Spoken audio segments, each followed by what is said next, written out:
So I want you to picture a 14-year-old boy, and he's spent a massive chunk of his childhood basically in hiding. Right, completely smuggled away. Exactly, smuggled away for his own safety because, I mean, rival warlords are just tearing his country apart. But he hasn't just been hiding, you know?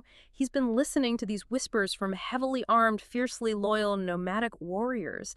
And they're telling him something that, honestly, most 14-year-olds only dream of hearing. Oh yeah, the ultimate ego boost. Seriously, they are telling him that he isn't just a royal heir. They're telling him he is invincible. Like, literally. They're telling him he is the living reincarnation of God. Which is just, I mean, it's a wild thing to tell a teenager. It's insane. And then in the year 1501, this teenager actually marches an army into the great city of Tabriz, crowns himself Shah, and sets in motion a chain of events that will completely rewrite the geopolitical map of the Middle East. Yeah, it really does sound like the plot of like a high fantasy novel, but this is the actual historical bedrock of modern Iran, because that teenager was Shah Ismāʿīl, the founder of the Safavid Empire. Which is why we are here. Welcome to the deep dive. I'm so glad you are here with us today because we are unpacking a stack of sources about the Gunpowder Empires that, I'm not going to lie, completely blew my mind. There's so much to get into. There really is. We are zooming in on the rise, the transformation, and the eventual just agonizing collapse of Safavid Iran. And I want to tell you right up front why this matters to you, why this isn't just, you know, dusty history about people who lived hundreds of years ago. Because it's really not. No, it's a masterclass in how political identities are engineered entirely from scratch. Like, we are looking at a story about how history is literally physically rewritten to justify power, and how a single family transitioned from leading this peaceful, localized meditation retreat into commanding a massive, militarized global empire. It is the absolute definition of historical muddy waters. I mean, we like to think of state building as this clean, linear blueprint, right? But the Safavid project was just a chaotic, multi-century improvisation. Total chaos. Yeah. They were sandwiched between two massive hostile empires. You had the Ottomans to the west and the Uzbeks to the east. And they spent their entire existence just desperately balancing intense religious zealotry with the cold, hard, practical realities of managing a global economy. Okay, let's unpack this, because I was looking at the maps of post-Mongol Iran in our source materials, like the era right before this teenager marches into Tabriz, and it is a complete mess. Oh, it's a shattered mirror. Exactly. The Great Ilkhanid Mongol Empire had fractured generations earlier. So the political landscape is just, you have all these different Turkoman confederations, right? Like the Akahamlu basically fighting street by street, valley by valley for dominance. The authority is just completely decentralized. But, you know, decentralization breeds opportunity. So in the north of Iran, up in the province of Azerbaijan, there is this city called Ardabīl. And the Mongols had previously poured a lot of resources into this northern region, establishing capitals in nearby places like Sultania and Tabriz. Right. So Ardabīl was a bustling, vital Islamic center.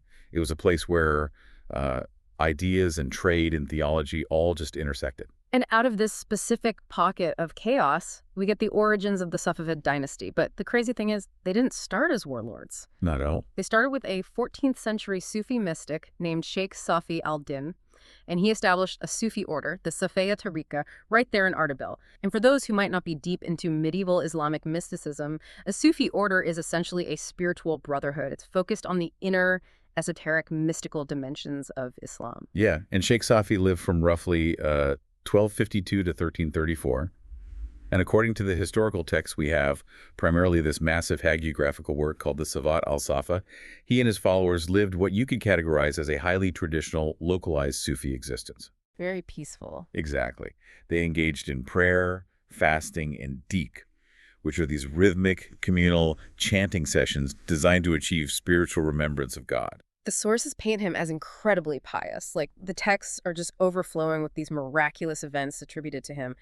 But there is a massive historical irony here, given what this family becomes 2 centuries later. A huge irony. The early Safaviya order was decidedly Sunni. They were Orthodox. And, you know, the later Safavid kings go to incredible, almost comical lengths to obscure this fact.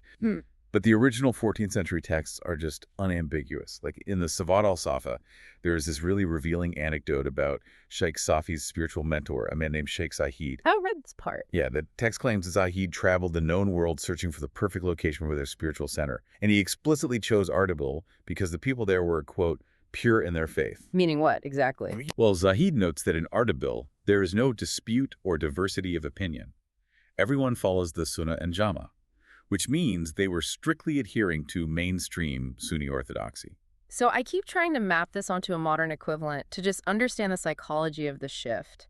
Because it's almost like looking at a peaceful modern wellness or meditation retreat, right? That's a good look at it. People go there to disconnect, to find inner peace, to chant and fast. But then, over a few generations, the leadership of this retreat changes. And the new gurus start telling the followers that the outside world isn't just noisy, it's profoundly corrupt, and they have a divine mandate to fight it. Right. They stop stockpiling yoga mats and start stockpiling weapons. Exactly. It's such a wild pivot. And that transition from contemplation to militancy accelerates dramatically in the 15th century under a Safavid leader named Junayd. By the time Junayd inherits the leadership of the order, they are no longer just sitting in Ardabīl chanting. No, they are active. Very active. They actively launch into Ghazi warfare. They're organizing raiding parties and holy wars against the Byzantine offshoot of Trebizond and the Christian Georgians in the Caucasus. But how does a guru convince a bunch of monks to take up arms? You can't just flip a switch and say, okay, we're an army now. There has to be some kind of ideological catalyst, right? There was. The catalyst was a profound radical shift in their theology.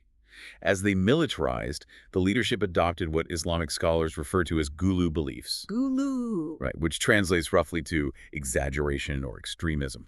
It is a highly syncretic, volatile theological framework.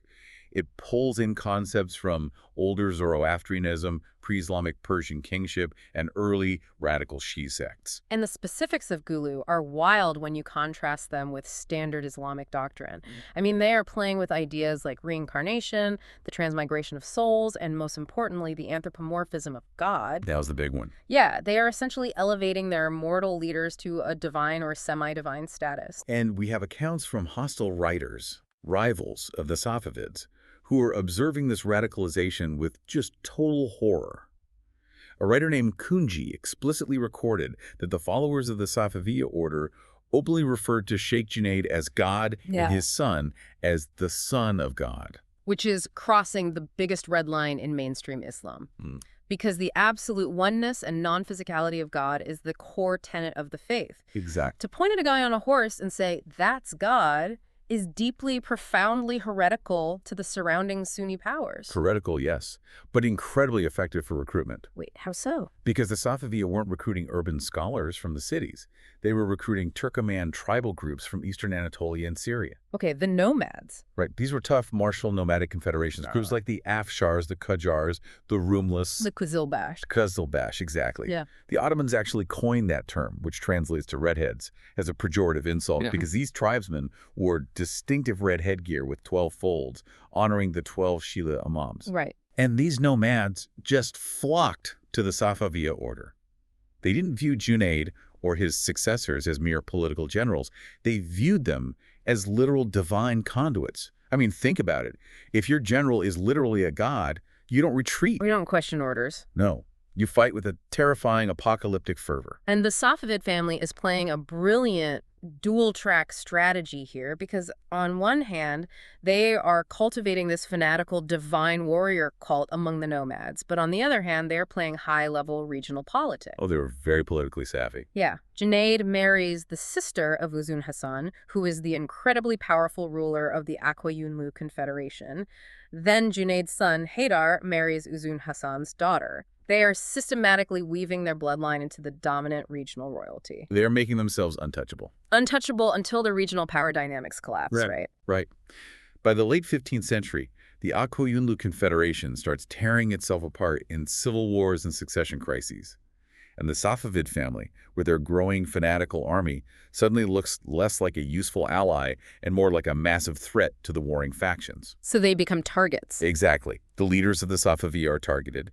Haydar is killed in battle. His eldest son is killed. Which leaves us with the teenager we talked about at the beginning, Ismāʿīl. Right. The family realizes the boy is going to be assassinated if he stays in the open, so they smuggle him out of Ardabīl. They hide him in the region of Gilan, near the Caspian Sea, in a town called Lahijan. And he is shielded and educated by local Shia scholars, while the outside world basically just burns. And the logistics of hiding a high-profile child who thousands of fanatical warriors believe is divine is staggering. But it worked. It really did. Ismail just watched from the shadows as the Akuyunlu exhausted their resources fighting each other. And then in 1501, he made his move. He emerged from Gilan, rallied his Qizilbāsh followers, and began a rapid, brutal military campaign.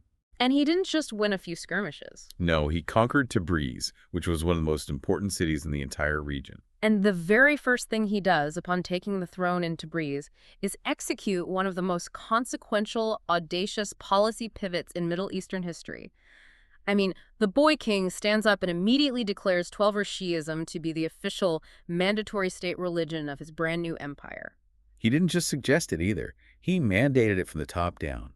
He ordered the preachers in the mosques to read the khutbah, which is the Friday sermon that historically legitimizes the ruler. He ordered them to read it in the names of the 12 Shi'i imams. Wow. Yeah, and he even ordered the muezzins to alter the traditional call to prayer, adding the specific Shi phrase, "And I profess that Ali is the friend of God." See, to understand the absolute shock to the system this caused, you have to remember that Iran at this time was overwhelmingly Sunni. Ismail is walking into a capital city filled with Sunni merchants, Sunni scholars, and Sunni administrators, and forcing an entirely new theological framework onto them overnight. He really was. But he was operating with the supreme confidence of someone who genuinely believed his own gulu propaganda. I mean, he wasn't ruling like a mortal king, making a difficult policy choice. Yeah, I have to read some of the poetry he wrote during this time because it gives you a direct window into his psychology. He wrote under the pen name Katai.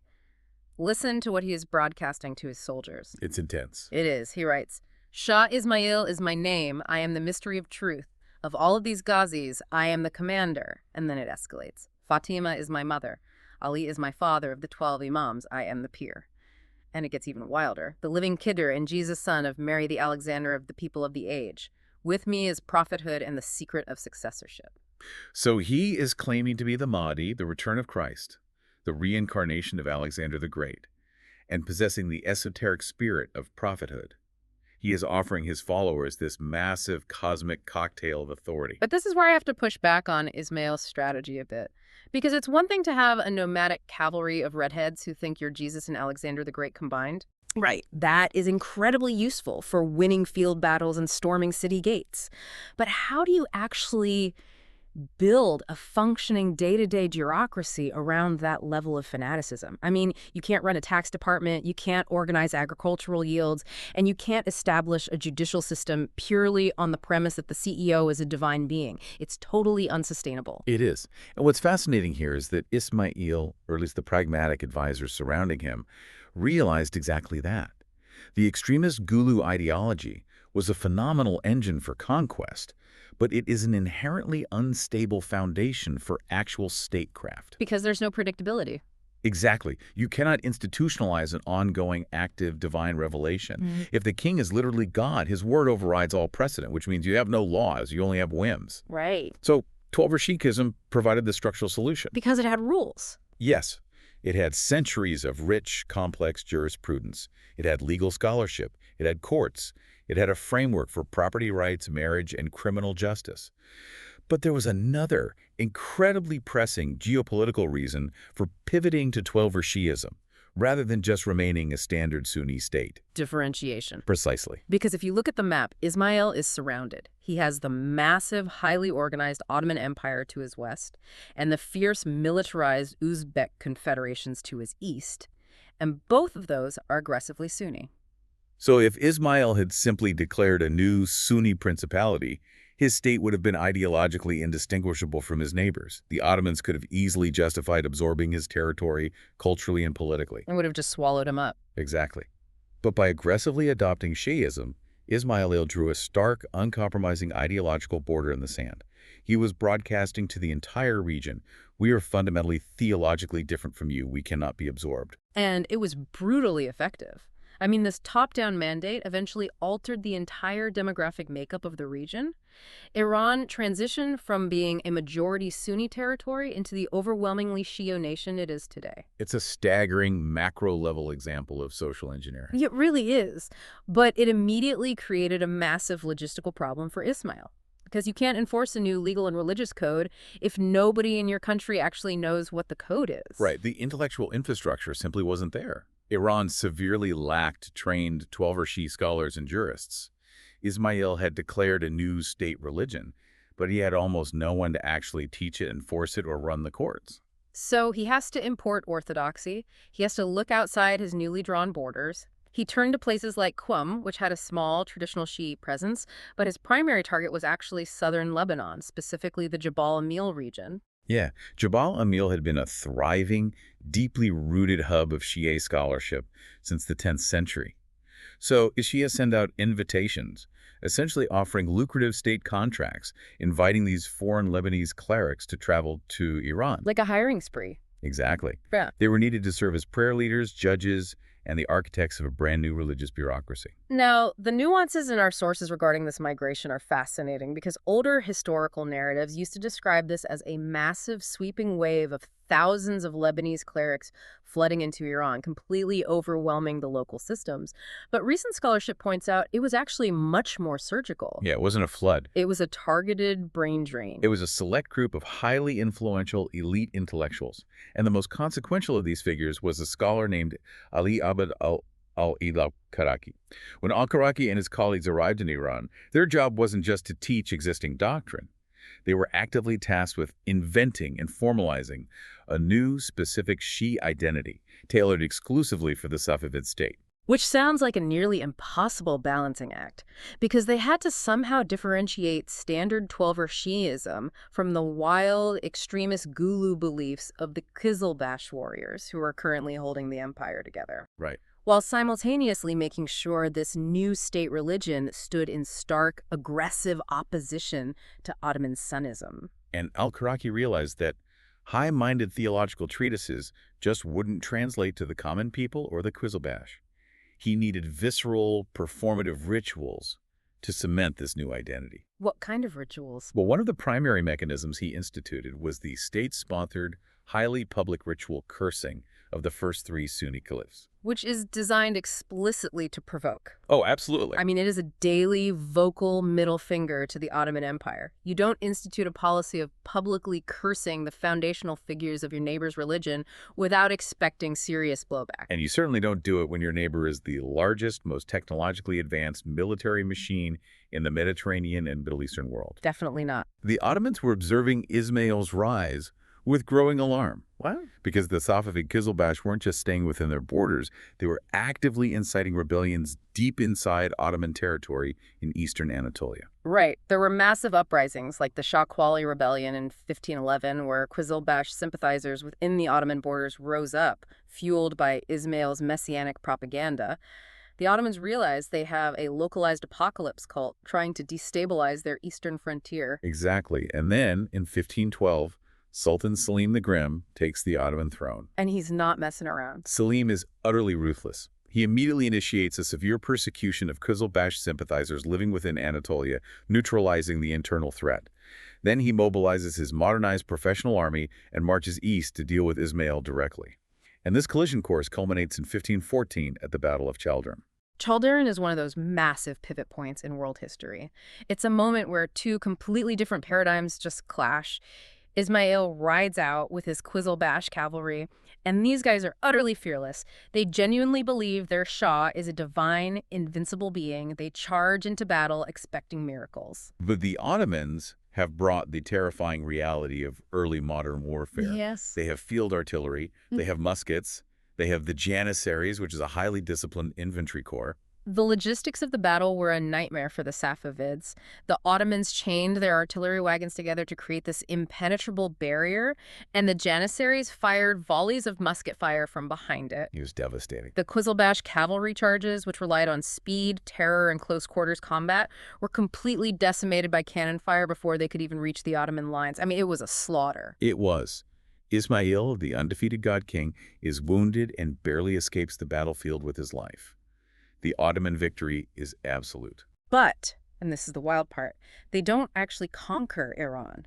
They take the capital, Tabriz, but they can't hold it. They couldn't hold it because of the brutal, unforgiving logistics of the Iranian plateau, combined with the desperate Safavid strategy of scorched earth. Now, how do you actually execute a scorched earth policy over hundreds of miles. I mean, it's easy to say, but the reality of destroying your own country to save it is staggering. It is horrific, really. As the Safavids retreated from the advancing Ottoman army, they systematically destroyed everything that could sustain human or animal life. Everything. Everything. They burned the crops in the fields. They poisoned the wells and the qanats, which are the underground irrigation channels. They slaughtered any livestock they couldn't take with them. Oh, wow. And you have to remember, the route from Istanbul to Tabriz is incredibly long and mountainous. By the time Sultan Selim's massive army reached Tabriz, their supply lines were stretched to the breaking point. There was no forage for their horses, no food for the men. Winter was approaching. So they were starving. Exactly. The Ottoman troops essentially mutinied, refusing to march further into a poisoned wasteland. Selim had no choice but to withdraw. So the Safavid state survives barely through starvation tactics. But the psychological devastation, I mean, you almost can't overstate what this did to Ismail. Think about his entire life up to that point. Right. He spent his childhood being told he was a deity. He spent his teenage years conquering a region without losing a single battle. He genuinely believed he was divinely protected.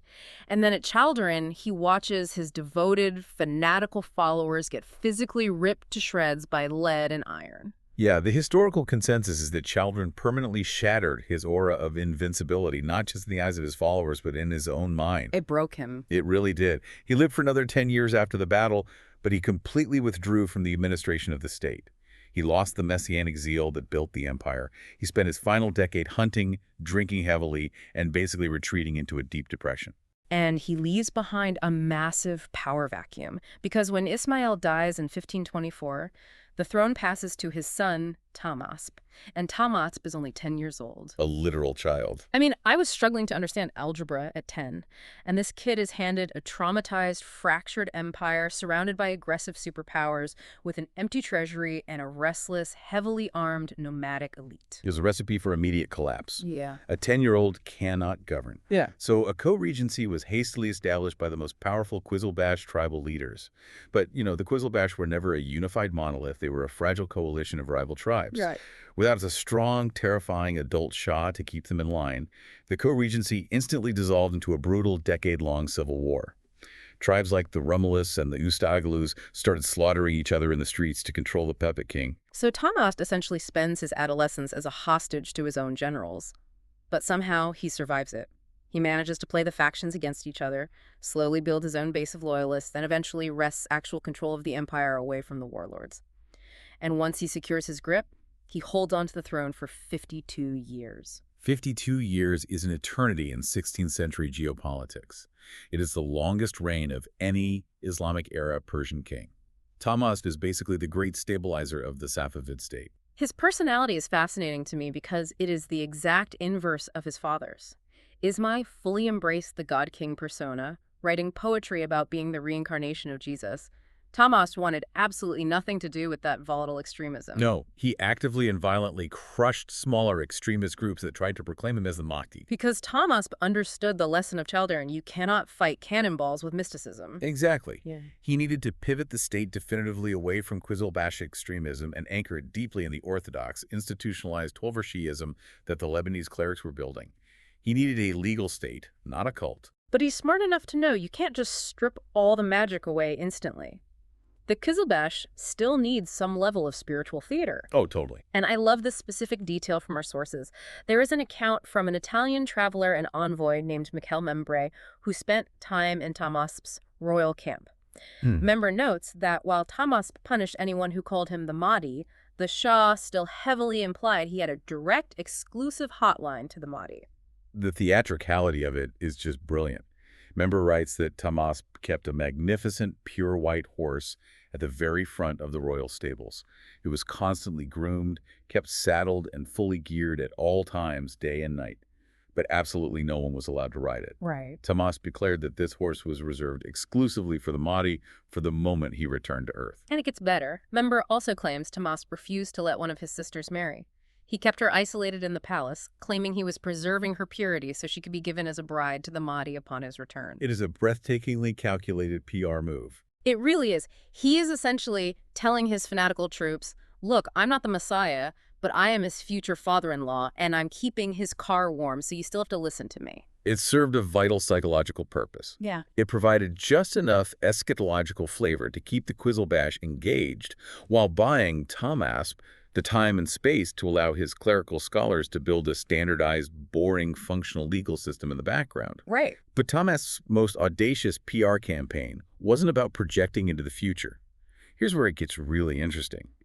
It was about systematically rewriting the past. We have to dig into this because the physical mechanics of altering history before the digital age are fascinating.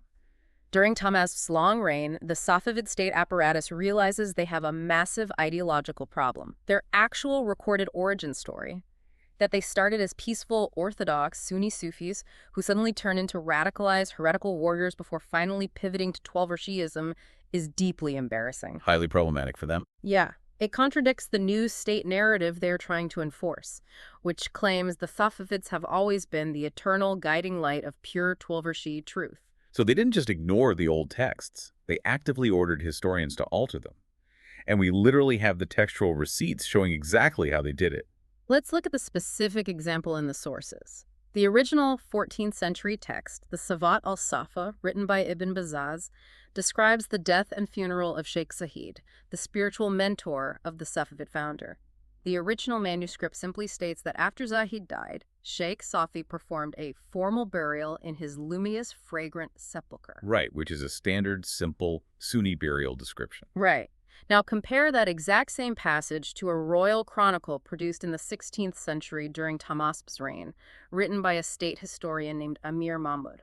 Mahmud claims he is recounting the exact same historical event, but in his sanitized version, he writes that Sheikh Safi commanded that his pure body be washed according to the custom of the Prophet and in conformity with Twelver practice. It's so blatant. They just crammed the phrase in conformity with Twelver practice into an event that took place 2 centuries before Twelver Shi'ism was even the state religion. It's incredible.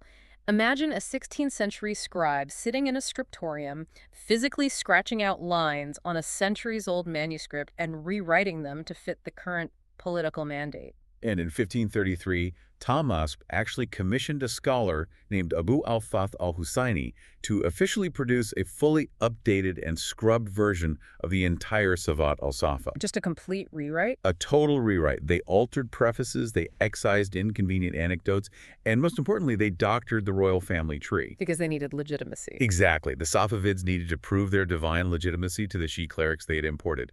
The best way to do that was to prove they were direct blood descendants of the 7th Shi'i Imam, Musa al-Kazim. But the historical math didn't add up. There was a massive chronological gap between the 7th Imam and the Safavid founders. So what do?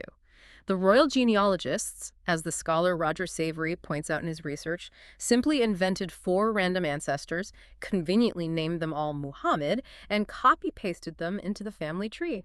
They bridged a multi-century gap with phantom ancestors. And because they controlled the scriptoriums and the state resources, that doctored genealogy became the accepted historical truth for centuries. It is so brazen. But they didn't rely solely on forged text to project their legitimacy. They used high culture. Persian kings have an ancient tradition of patronizing the arts to prove they possess the divine right to rule.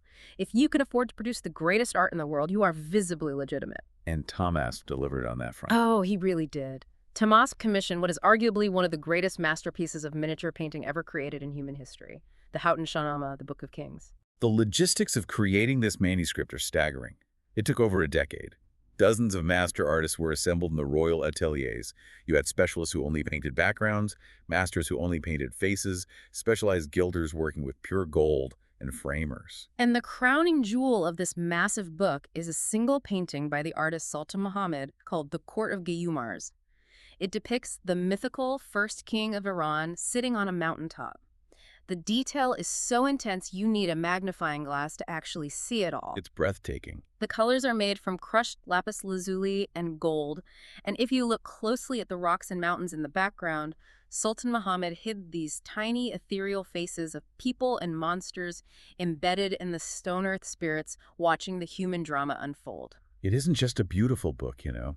It is a visual flex. It is the Safavid state broadcasting to foreign ambassadors and internal elites. We have the wealth, the talent and the absolute power to command the historical legacy of ancient Persia. But throwing money at artists and scribes doesn't fix the underlying rot in military structure. Tahmāsp managed to keep a lid on the Qizilbāsh factions through sheer force of will and political maneuvering for 52 years.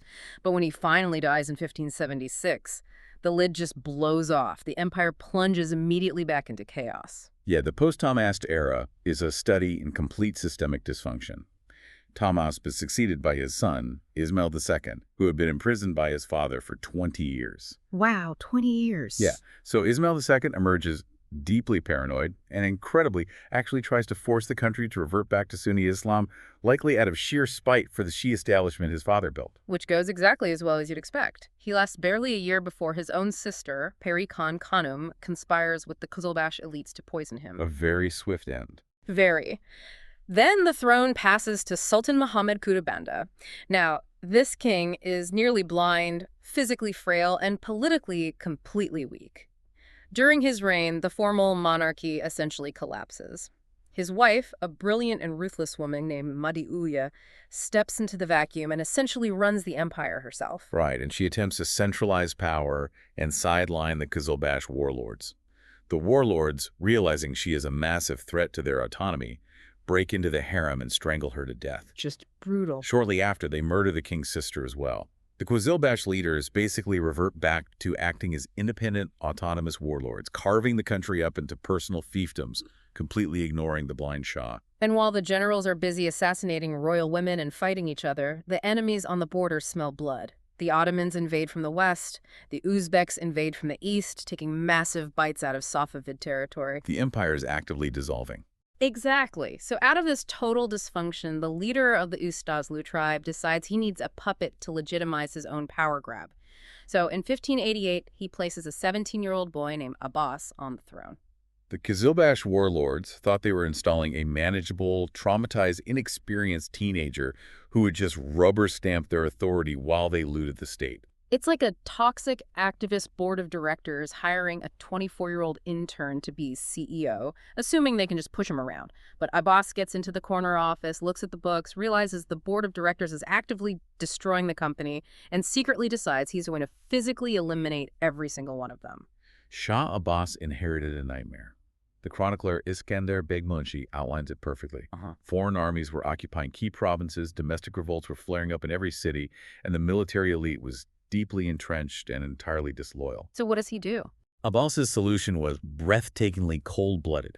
He embarked on a dual-track strategy: systematically execute the disobedient Qizilbāsh leaders one by one, while simultaneously building a massive, completely new parallel army that answered only to him.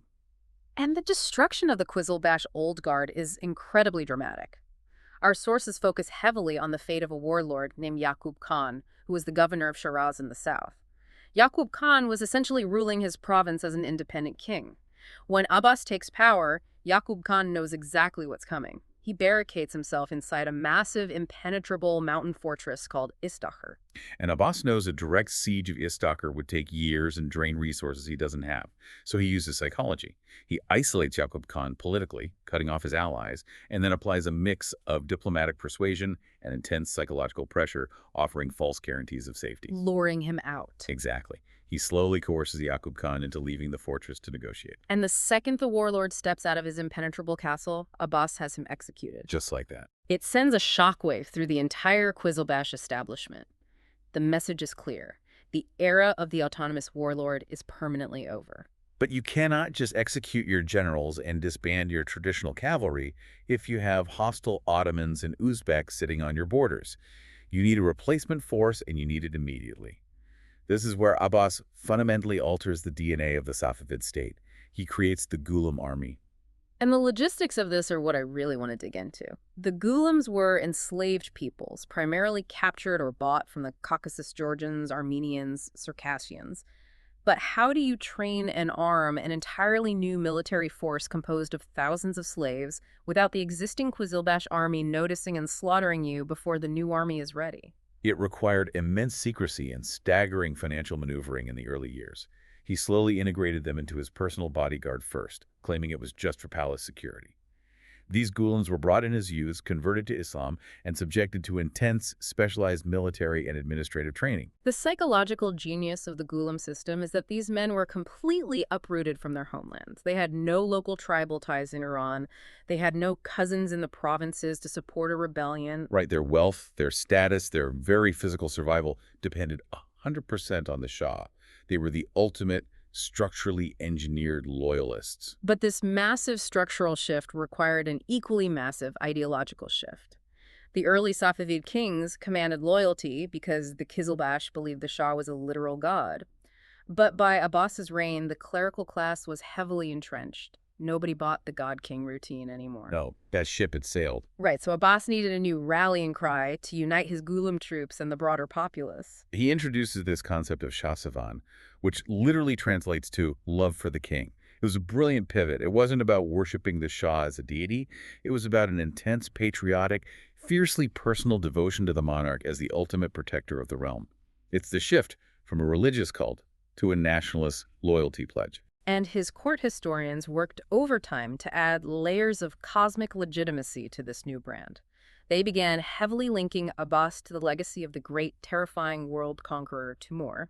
They bestowed upon Abbas the title of Sahib Kiran, the Lord of the Auspicious Conjunction. A historian named Siaki Nizam actually used complex numerology and astrology to prove that because Abbas was spiritually connected to the 12 imams, the alignment of the stars physically mandated that his reign would mirror the absolute greatness of Timur. They are completely dropping the mystic guru act and leaning hard into the image of a cosmic, unstoppable emperor. And an emperor with that level of cosmic branding cannot rule from a vulnerable, crumbling city.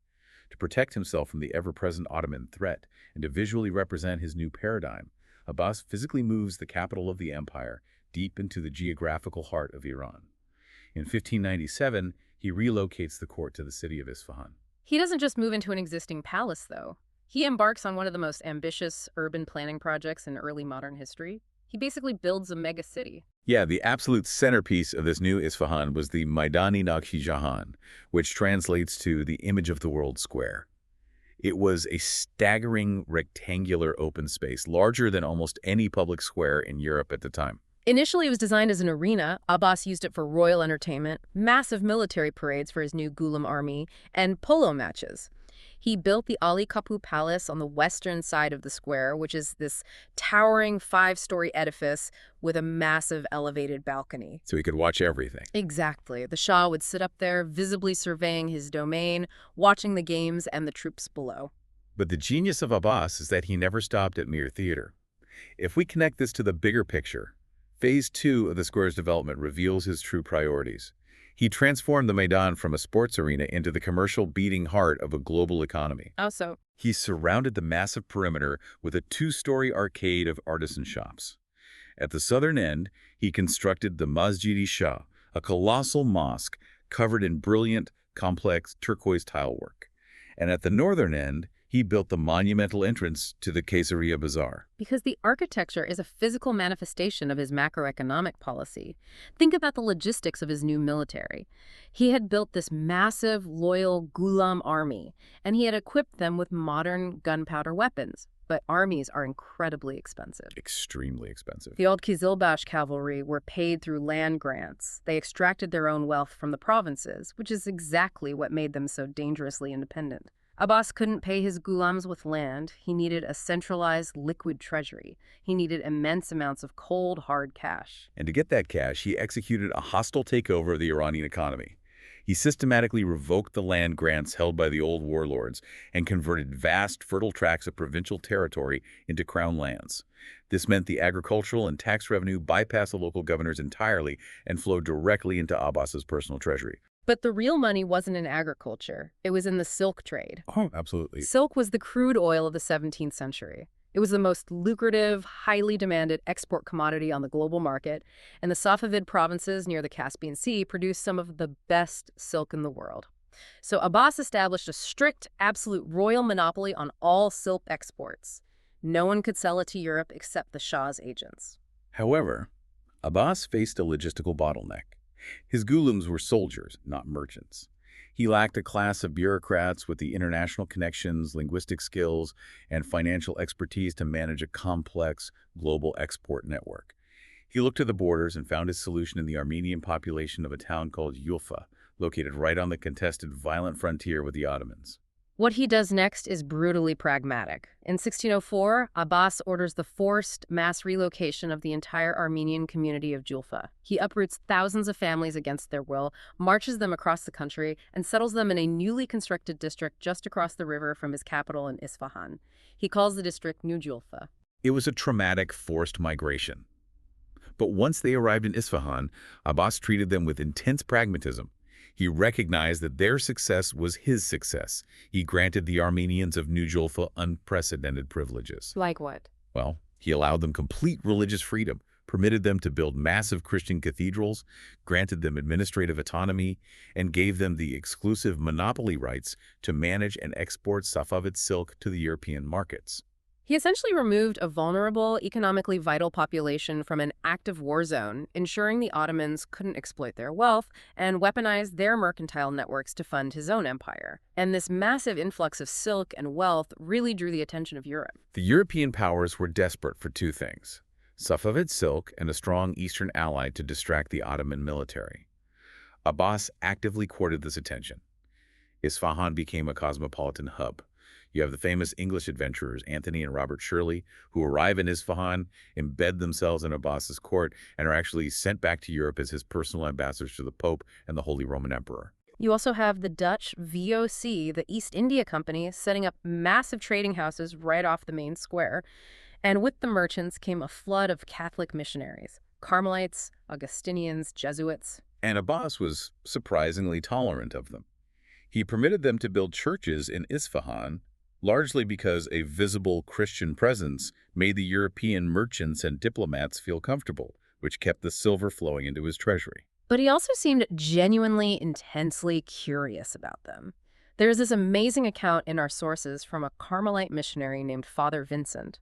He describes having these wild, late-night philosophical debates with Shah Abbas. Oh, those accounts are great. They argued over the authority of the Pope in Rome, the theological meaning and rules of fasting, and complex concepts like free will and predestination.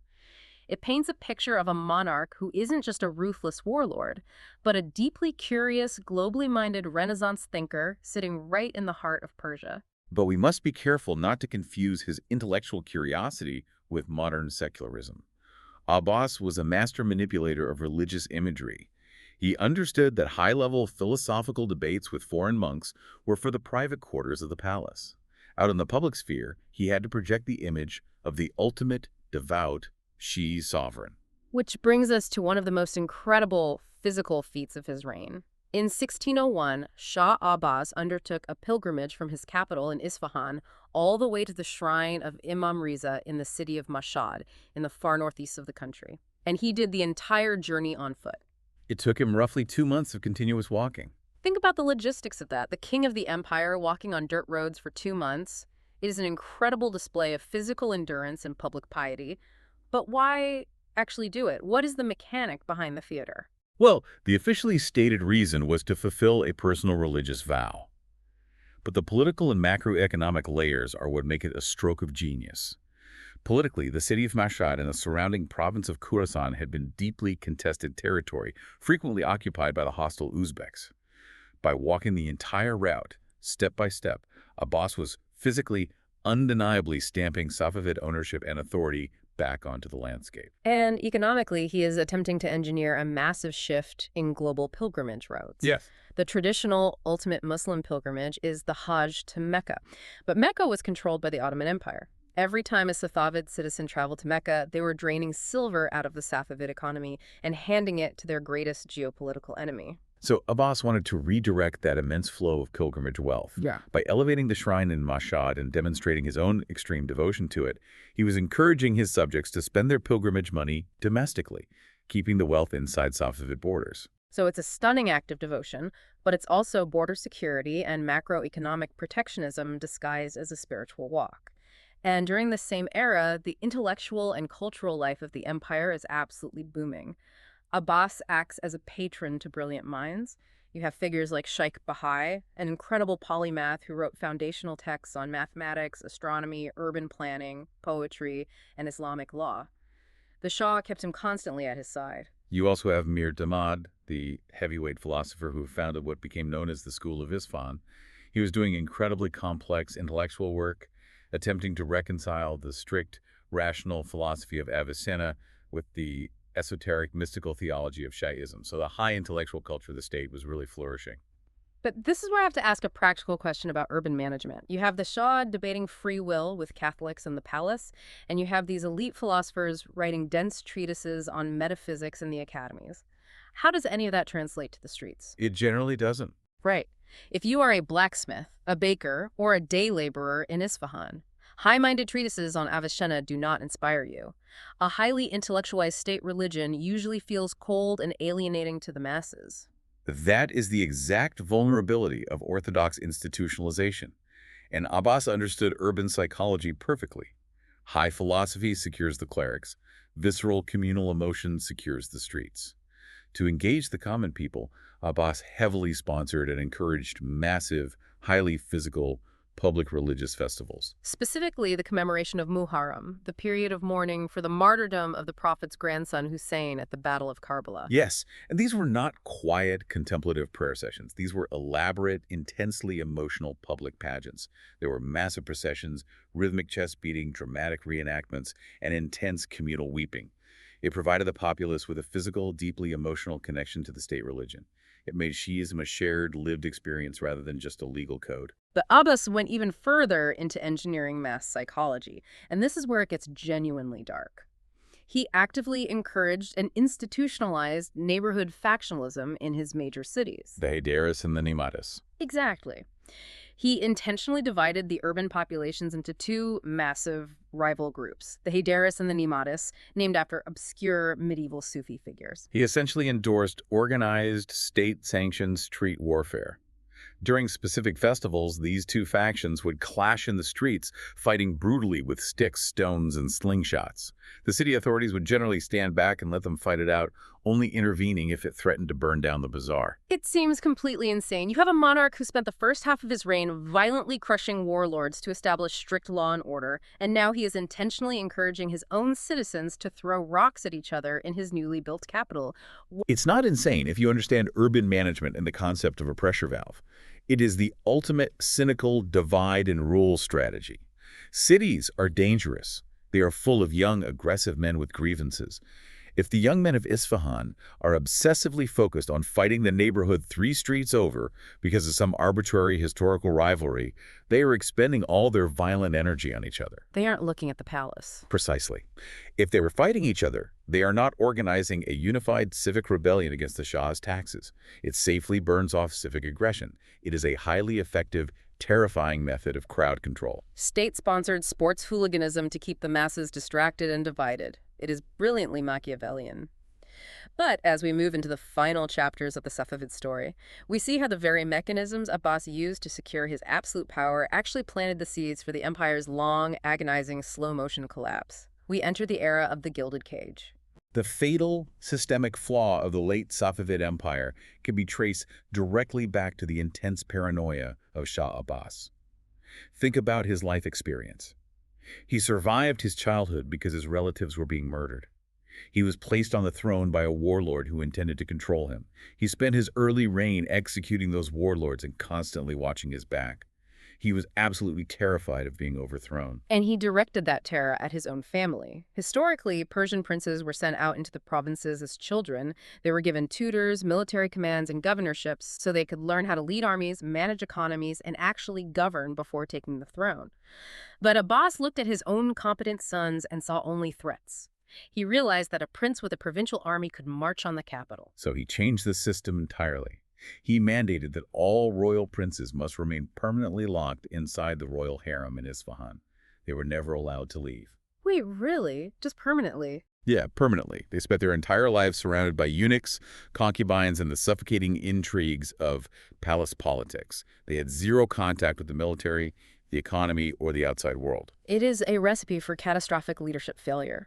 When Abbās finally dies in 1629, the throne passes to his grandson, Safi. Safi has spent his entire existence inside this gilded cage. He has never governed a village, let alone an empire. He is completely unequipped for the crushing realities of the job, and he is deeply, intensely paranoid. And he reacted the way terrified, powerful people usually react when they feel overwhelmed, with extreme irrational violence. Safi initiated a ruthless, bloody purge of the military and administrative elite that his grandfather had so carefully built. He targets the most competent people because, to him, competence looks like a threat. He executed brilliant, loyal generals like Imam Quli Khan. Now, Imam Quli Khan was the son of Allah Verbi Khan, one of Abbas's greatest original Ghulam commanders. Imam Quli Khan governed the entire southern region of Iran. He had actually driven the Portuguese out of the Persian Gulf. He was a hero of the state, and Safi just wiped him and his entire family out. The execution of figures like Imam Quli Khan created a massive systemic chilling effect across the entire administration. Suddenly, being a highly effective general or a brilliant tax administrator was dangerous. It put a target on your back. Exactly. It made you a target for a paranoid Shah. Survival in the late Safavid court no longer meant expanding the borders or improving the economy. Survival meant keeping your head down, brutally flattering the king, and engaging in Byzantine palace politics. And the kings themselves increasingly checked out. They couldn't handle the pressure of an empire they didn't understand, so they retreated into severe alcoholism and heavy drug addiction. They spent their reigns isolated in the palace.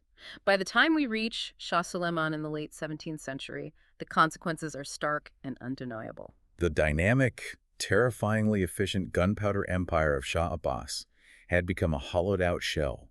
The royal treasury was essentially empty.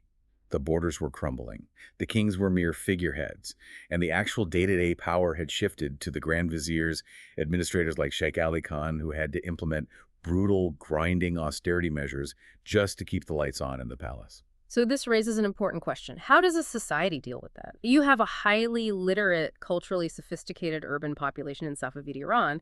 They can see the decay. They know the treasury is broke. They know the military is weak. And they know the Shah is incapacitated.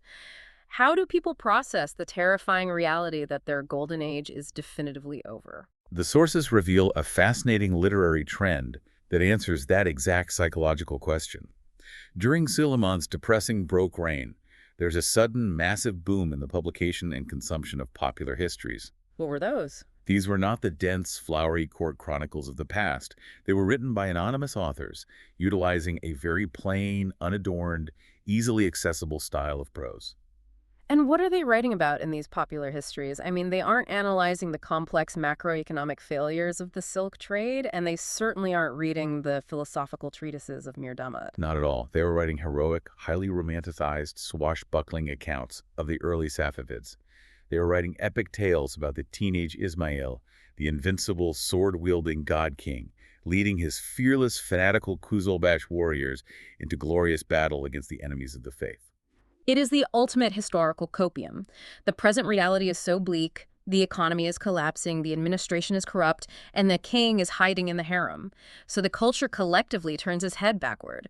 They binge on these nostalgic, myth-making stories of a simpler, more glorious, violently triumphant past to soothe the anxiety of their current reality. It highlights a profound truth about the psychological function of history. History, in this context, isn't just about recording objective facts. It is about providing a society with the narrative it desperately needs to survive a crisis, even if that narrative is a heavily sanitized, comforting fiction. Which brings us to the end of this incredible historical arc. We have tracked a journey that defies all logic. We went from a group of orthodox, mystical Sunni Sufis meditating quietly in Ardabīl to radicalized, heavily armed zealots who claimed their teenage leader was the reincarnation of God. We watched them conquer an empire, panic when their divine magic failed against Ottoman cannons, and pivot into pragmatic global merchants managing a worldwide silk monopoly. And finally, we watched them lock their own children in a palace until the dynasty rotted from the inside out. The Safavid dynasty ultimately, formally collapsed in the early 18th century, swept away by an Afghan invasion, but the physical dynasty is only half the story. Exactly. And this is the thought I want to leave you with today, something to mull over long after you finish this deep dive. The Safavid kings lost their power and their empire fell. But their greatest, most audacious invention, the top-down, engineered, state-sponsored Twelver Shiʿite identity, was so effective and became so deeply, irrevocably embedded into the culture, the legal systems, and the geography that it easily survived the death of the state that created it. It fundamentally defines the geopolitical borders, the culture, and the religious identity of Iran to this exact day. The Safavid dynasty died, but their manufactured reality lived on. Which really makes you wonder, look around at the world today, what other historical facts or deeply held cultural identities that we just accept as natural and ancient were actually just brilliant, desperate PR campaigns engineered by a leader trying to survive? The architects vanish, but the buildings remain, and we are still living in the house the Safavids built. The blueprints might have been burned and the origins might be murky, but the bones of the state they engineered are still right there. Thank you so much for joining us on this deep dive into the Safavids. Keep questioning those historical blueprints, and we'll see you next time.